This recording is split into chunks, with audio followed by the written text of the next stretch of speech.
Hello, dear students. Today we will start the next topic, cell organelles. Cell organelles ਕੀ ਹੁੰਦੇ ਹਨ?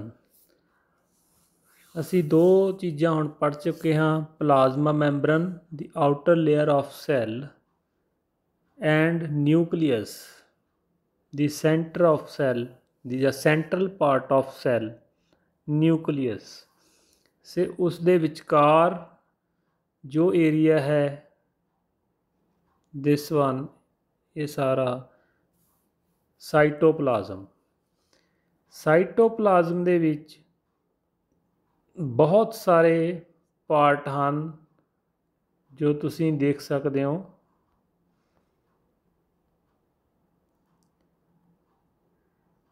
ये सारे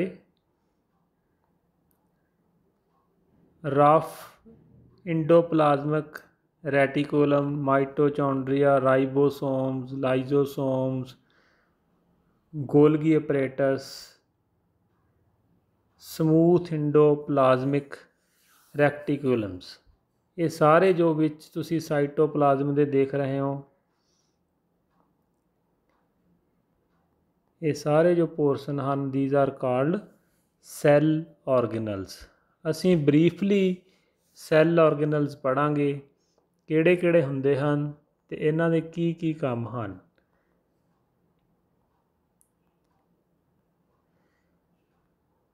So here we will discuss endoplasmic reticulum, Golgi apparatus, lysosomes, mitochondria, plastid. They are important because they carry out some very crucial functional in cells. जो cell ਦੇ जिन्ने important function ने वो सारे cell organelles करते हैं। All cell organelles are present in cytoplasm। कित्थे ਹੁੰਦੇ ਨੇ cytoplasm ਦੇ ਵਿੱਚ। ਸੋ one by one ਅਸੀਂ explain ਕਰਾਂਗੇ।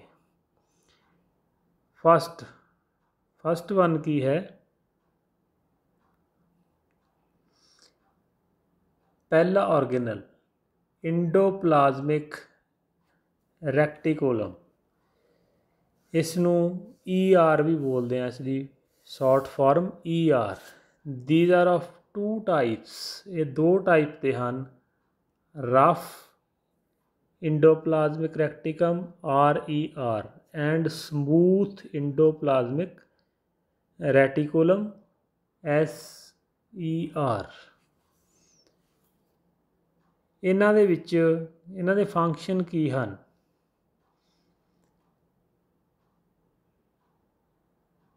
The SER smooth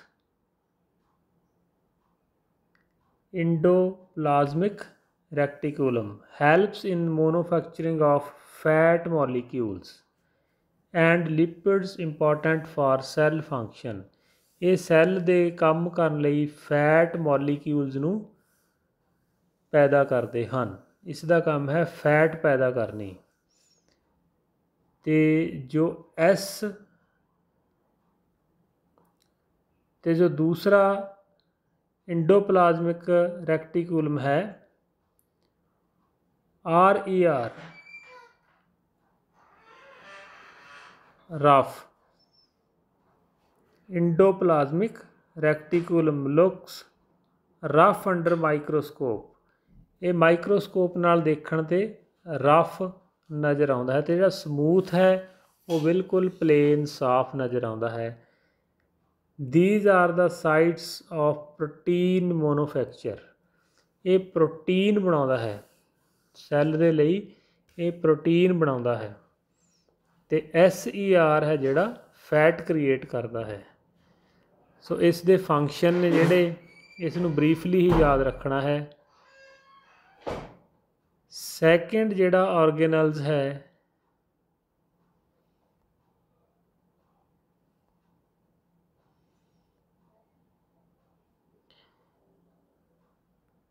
वो है गोल्गी अपरेटस। गोल्गी कैमोगोल्गी ਸਾਇੰਟਿਸਟ ਦਾ ਨਾਮ ਹੈ, ਜਿਸ ਕਰਕੇ ਇਸ ਨੂੰ ਗੋਲਗੀ ਅਪਰੇਟਸ ਕਿਹਾ ਗਿਆ ਹੈ। ਗੋਲਗੀ ਅਪਰੇਟਸ ਦਾ ਫੰਕਸ਼ਨ ਕੀ ਹੈ? It's function includes the storage, modification and packing of product in vesicles। ਇਹ ਸਾਰੀ ਸਟੋਰੇਜ ਸੈੱਲ ਦੇ ਵਿੱਚ ਅਤੇ ਸੈੱਲ ਨੂੰ ਮੋਡੀਫਾਈਡ ਕਰਨਾ, ਪੈਕਿੰਗ ਕਰਨਾ, ਇਹ ਸਾਰਾ ਫੰਕਸ਼ਨ ਗੋਲਗੀ ਅਪਰੇਟਸ ਦਾ ਹੈ। ਲਾਸਟ ਦੇ ਵਿੱਚ ਗੋਲਗੀ ਅਪਰੇਟਸ is also involve the formation of ਲਾਈਜੋਸੋਮਸ, ਅਤੇ ਇਹ ਲਾਈਜੋਸੋਮਸ ਦੀ ਫਾਰਮੇਸ਼ਨ ਵਿੱਚ ਵੀ ਹੈਲਪਫੁਲ ਹੁੰਦਾ ਹੈ। ਲਾਈਜੋਸੋਮ ਬਣਾਉਣ ਲਈ ਵੀ ਹੈਲਪਫੁਲ ਹੁੰਦਾ ਹੈ, ਜੋ ਕਿ ਅਗਲਾ ਔਰਗੇਨਲਸ ਹੈ, ਤੀਸਰਾ ਸੈੱਲ ਔਰਗੇਨਲਸ ਹੈ ਜਿਹੜਾ, ਉਹਦੇ ਲਈ ਫਾਰਮੇਸ਼ਨ ਲਈ ਵੀ ਇਹ ਹੈਲਪਫੁਲ ਹੈ ਲਾਈਜੋਸੋਮਸ। These help to keep the cell clean by digesting any foreign material as well as the worn out cell organelles। ਜਿੰਨਾ ਵੀ ਬਾਹਰੋਂ wrong material, foreign material enter ਹੋਇਆ, ਉਸ ਨੂੰ ਤੇ ਨਾਲ ਹੀ ਜਿਹੜੇ ਸੈੱਲ ਦੇ ਹੋਰ ਔਰਗੇਨਲਸ ਖਤਮ ਹੋ ਚੁੱਕੇ ਹਨ, ਡੈਡ ਹੋ ਚੁੱਕੇ ਹਨ, ਬਰਨ ਆਊਟ ਹੋ ਚੁੱਕੇ ਹਨ, ਉਹਨਾਂ ਨੂੰ ਇਹ ਖਤਮ ਕਰ ਦਿੰਦਾ ਹੈ lysosome. These help to keep the cell clean। ਇਹ ਸੈੱਲ ਨੂੰ ਕਲੀਨ ਰੱਖਣ 'ਚ ਮਦਦ ਕਰਦਾ। ਕਿਵੇਂ? By digesting any foreign material as well as burn out cell organelles. ਜੋ ਸੈੱਲ ਦੇ ਔਰਗੇਨਲਸ ਖਤਮ ਹੋ ਚੁੱਕੇ ਹਨ ਜਾਂ ਜੋ ਬਾਹਰੋਂ ਮਟੀਰੀਅਲ ਐਂਟਰ ਹੋਇਆ ਹੈ, ਉਸ ਨੂੰ ਖਤਮ ਕਰਨ ਲਈ। Foreign materials entering the cell such as bacteria or food as well as old organelles end up in the lysosomes। ਜਿੰਨੇ ਵੀ ਬਾਹਰਲਾ ਕੋਈ ਬੈਕਟੀਰੀਆ ਜਾਂ ਫੂਡ ਰਾਹੀਂ ਐਂਟਰ ਹੋਇਆ ਹੈ, ਉਸ ਨੂੰ ਲਾਈਜੋਸੋਮ ਨੇ ਖਤਮ ਕਰਨਾ ਹੈ। ਕਿਵੇਂ ਖਤਮ ਕਰਦਾ ਹੈ? which break complex substance into simpler substance। Complex ਜਿਹੜੇ ਪੂਰੇ ਗੁੰਝਲਦਾਰ ਹਨ ਸਬਸਟਾਂਸ, ਉਹਨਾਂ ਨੂੰ ਸਿੰਪਲ ਦੇ ਵਿੱਚ ਕਨਵਰਟ ਕਰ ਦਿੰਦਾ ਹੈ। ਕਿਉਂ ਕਰ ਦਿੰਦਾ ਹੈ? Lysosomes are able to do this. ਉਹ ਇਸ ਤਰ੍ਹਾਂ ਕਰਨ ਦੇ ਯੋਗ ਇਸ ਲਈ ਹਨ ਬਿਕੋਜ਼ ਦੇ ਕੰਟੇਨ ਪਾਵਰਫੁਲ ਡਾਈਜੈਸਟਿਵ ਐਂਜ਼ਾਈਮਸ। ਉਹਨਾਂ ਦੇ ਵਿੱਚ ਡਾਈਜੈਸਟਿਵ ਐਂਜ਼ਾਈਮ ਨੇ, ਜਿਹੜੇ ਹਾਜ਼ਮ ਕਰਨ ਵਾਲੇ ਐਂਜ਼ਾਈਮ, ਖਤਮ ਕਰਨ ਵਾਲੇ ਐਂਜ਼ਾਈਮ ਹਨ, ਉਹ ਬੜੇ ਪਾਵਰਫੁਲ ਹਨ। During the disturbance in cellular metabolism, for example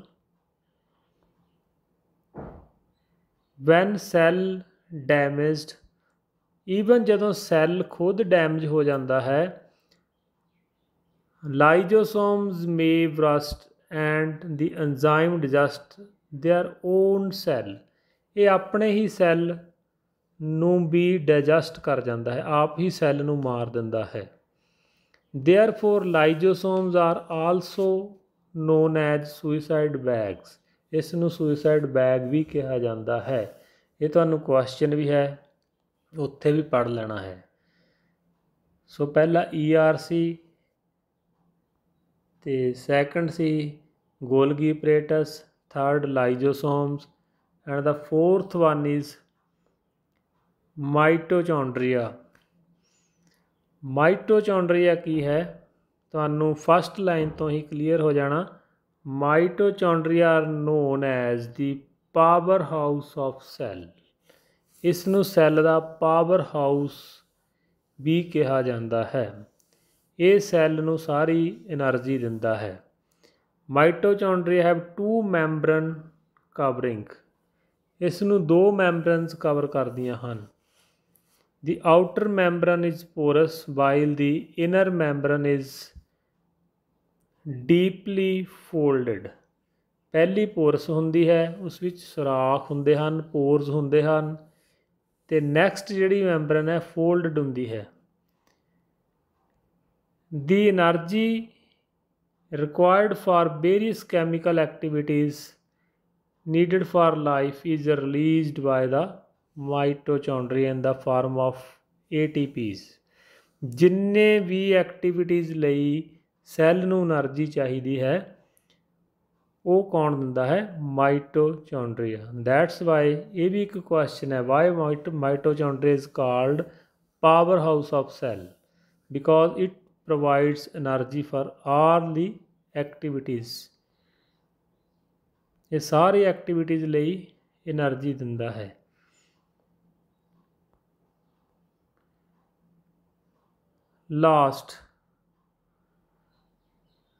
fifth, ਪਲਾਸਟਿਡਸ।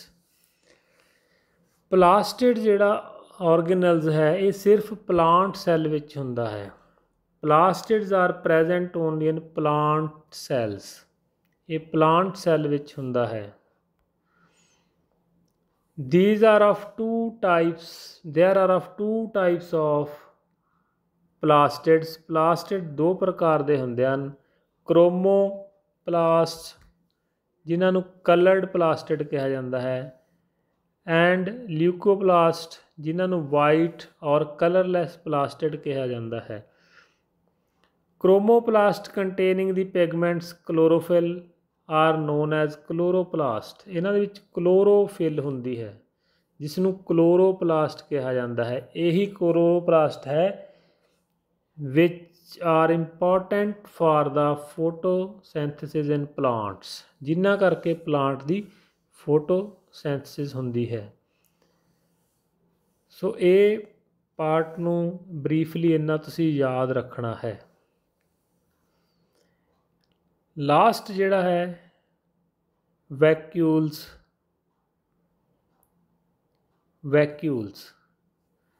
Vacuoles are storage sacs for solid or liquid contents। solid ਤੇ liquid content ਨੂੰ ਸਟੋਰੇਜ ਕਰਨ ਲਈ ਬੈਗ ਹਨ ਇਹ ਵੈਕਿਊਲਸ, ਜਿਹੜੇ ਸਟੋਰ ਰੱਖਦੇ ਹਨ solid ਤੇ liquid contents ਨੂੰ। Vacuoles are small sized in animal cells. Animal cells ਦੇ ਵਿੱਚ ਵੈਕਿਊਲਸ ਦਾ ਸਾਈਜ਼ ਸਮਾਲ ਹੁੰਦਾ ਹੈ, while the plant cells have very large vacuole. Plant cell ਦੇ ਵਿੱਚ ਇਹ ਜ਼ਿਆਦਾ ਹੁੰਦਾ ਹੈ। The central vacuole of some plants, ਕਈ ਪਲਾਂਟਸ ਦੇ ਵਿੱਚ cell may occupy 50 to 90% of the cell volume. Vacuoles ਨੇ ਜਿਹੜੇ ਸੈੱਲ ਦਾ 50 to 90% ਵੋਲਿਊਮ ਕਵਰ ਕਰ ਲੈਂਦੇ ਹਨ।